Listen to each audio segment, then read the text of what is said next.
What's up everybody, Gundam Flexing here, and today I'm going to be reviewing Bandai Star Wars 1/12 scale Shadow Stormtrooper. And I'd first like to start off by saying that this was $20 well spent.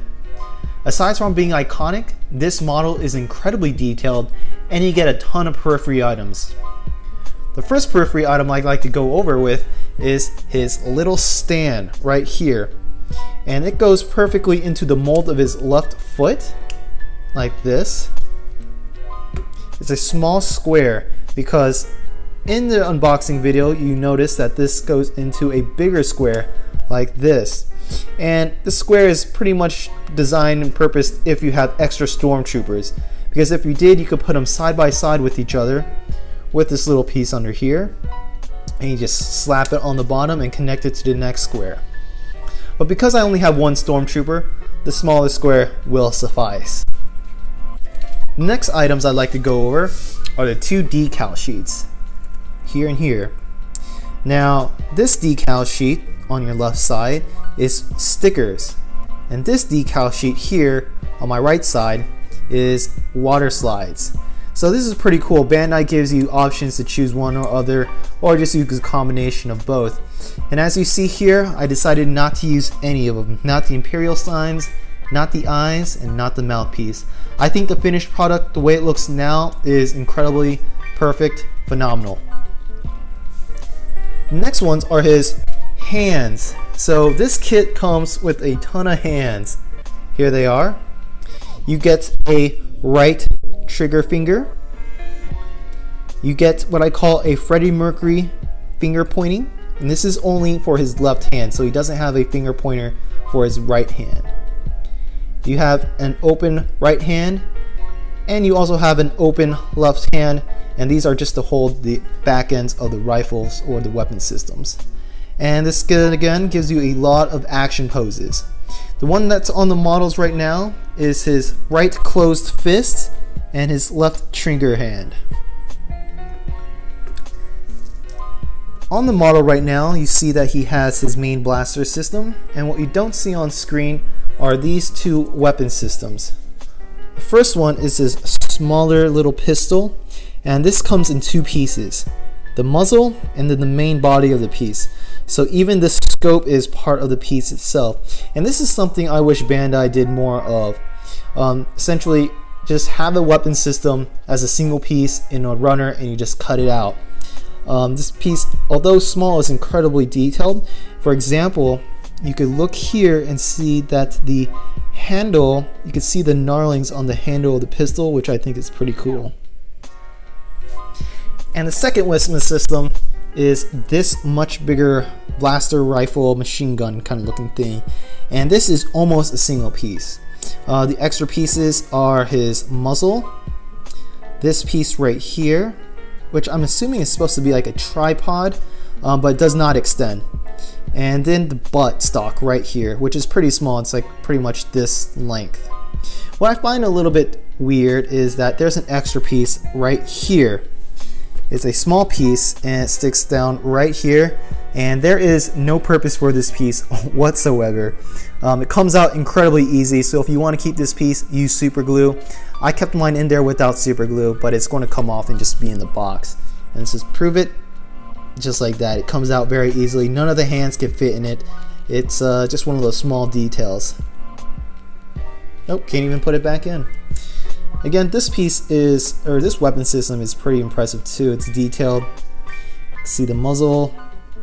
Just get holes in the barrels, and you can even see the striation on his handle. Nice.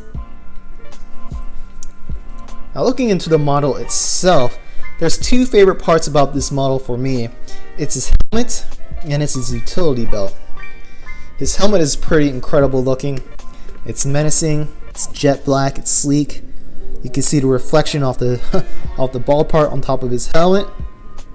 You can see here I didn't use any decals for his eyes. They are standard silver color, and they are silver for the stickers or the water slides, but I like it the way they are. I also didn't use any stickers for his mouthpiece right here. It just goes along. I like it the way it is. In the instruction pamphlet, it is optional, but you can put 2 additional decals on top of his head right here. This side, center of the screen, and on this side. Again, to me, that's not necessary. Looking at his arms, what I like about it is that usually, in terms of gunpla, the shoulders are, at least the shoulder piece here, the shoulder guard, would be attached by some sort of PC cap. But this one isn't. It's actually like piece on piece. So it's hooked on here, and you pretty much just hook it over the top like this, which is pretty cool. But it does come out quite easily if you decide to bend it all the way out. And another thing to look out for is his ability to actually poke his shoulder joint all the way out. And actually, this isn't a bad feature. It's better to have a lot of maneuverability instead of having it so strict, because if you were to put the shoulder in some sort of angle, at least you wouldn't be so stiff that you break it on like straight outright. His arms, his forearm piece, are pretty simple. It's just 2 pieces, left and right. You slap them together. The same goes for the forearm. And looking at his blaster, this is a very detailed weapon too. And again, this blaster is just a single piece minus an extra one, which is like the, I would like to say maybe this is like a clip right here. So aside from that, everything else is a single piece you cut out and it's ready to go. You also have collars on top of his chest right here. This is his chest piece right here. And again, if you just hold down too long, you could actually see fingerprints imprinted on it because it is a glossy jet black. Looking at his back right here, and this is actually 2 pieces. So you get the main square and you get the frame of the square. It's pretty nice. Looking at his abdomen, abs, right here, I'll try to get the camera to focus. In the center, you find some sort of console like Darth Vader has on his chest, and that's pretty detailed to my opinion, right there. And those are 2 pieces. Now his utility belt is one of my favorite part about this model. The back of his utility belt, he has some sort of buttstock for maybe a canister or something. And then the sides of the utility belt here and here comes with like these little flaps. They are a little bit movable, not too movable though. And he also comes with a side holster. Now this side holster is pretty essentially just 3 pieces. You get the top portion, which locks the weapon in, and then you get the pouch and then the back part of the couch. And unfortunately, none of the weapon systems can fit in there. Obviously not the super big one, and unfortunately not the small one. But the only weapon system is the main blaster, and that just fits in right there. And all you have to do really is just take out this piece here, and it does come out all the way like that. And you just put the blaster in there, and then you can put this piece back in to secure the weapon system. And as such, just want to poke it in and slide it right on in, right there. And the rest of his utility belt is pretty much just squares evenly spaced out from each other. Now his legs are pretty simple. Looking at his upper thighs, it's pretty much a front piece, back piece, and you slap it together. His shins are pretty much the same way. It's a left piece and right piece, and you slap it together. And his feet also follow suit.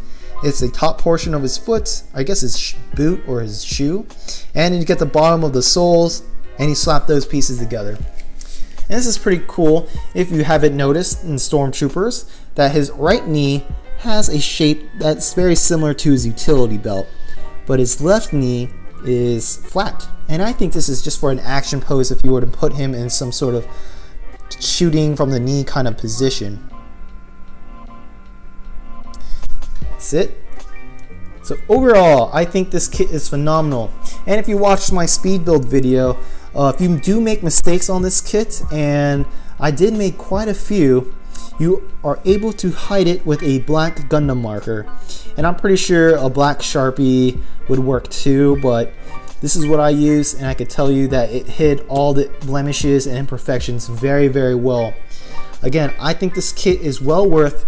Put the headless Stormtrooper like this, I think this kit is well worth the $20. Again, it's iconic, it's jet black, it's sleek and menacing. You get a lot of periphery items, especially in terms of the decal sheets. You get a sticker decal, you get a water decal, which in my opinion is not really necessary. I mean, it may be cool to use the Imperial symbols here and there and just slap it on his shoulder, but the way it looks now, I think it looks perfect. Put his little head right there. You also have very detailed weapon systems, such as a small little mini blaster pistol, his like machine gun blaster, and of course his standardized blaster rifle. And you also have a bigger stand just in case if you have more stormtroopers, or you can just place it on a much smaller stand, easier for him to balance on. Anyway guys, that's all I had to say about this kit. If you have any questions or comments, please post them down in the section below. I appreciate you all for watching, and I will see you guys in the next video. Peace out.